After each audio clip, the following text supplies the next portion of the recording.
সহজ হবে না। আওয়ামী লীগ আমার সামনে আসুক, তাদের সাথে আমি বসে কথা বলবো। আমাকে অনলাইনে অনেক ভাবে হুমকি দিয়েছে, আমাকে ফেসবুকে, মেসেঞ্জারে, হোয়াটসঅ্যাপে বিভিন্ন ভাবে ফোন দিয়েছে, বিভিন্ন কান্ট্রি থেকে ফোন দিয়ে বিভিন্ন ভাষায় গালিগালাজ করেছে। আওয়ামী লীগের কাজই দূর থেকে মানুষকে উত্তপ্ত করা। আমাকে উত্তপ্ত করে তারা চাচ্ছে আমাকে দমিয়ে দিতে। আমি একজন জুলাই যোদ্ধা।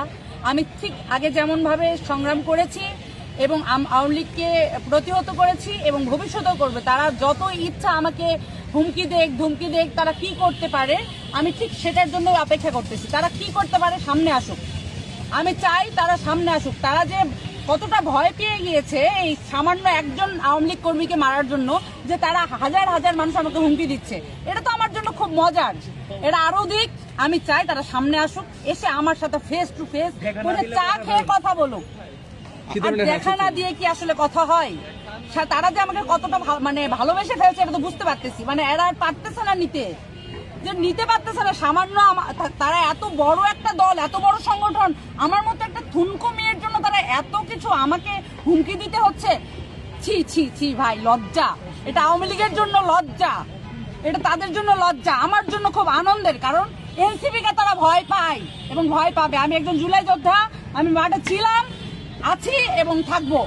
আমাকে তারা হুমকি দিতে থাক, তারা কি করবে আমি তার প্রতিহত করবো। আমাকে অনলাইনে অনেক ভাবে হুমকি দিয়েছে, আমাকে ফেসবুকে, মেসেঞ্জারে, হোয়াটসঅ্যাপে বিভিন্ন ভাবে ফোন দিয়েছে, বিভিন্ন কান্ট্রি থেকে ফোন দিয়ে বিভিন্ন ভাষায় গালিগালাজ করেছে এবং বিভিন্ন নোংরা ভাবে আমাকে হেনস্থা করার চেষ্টা করছে।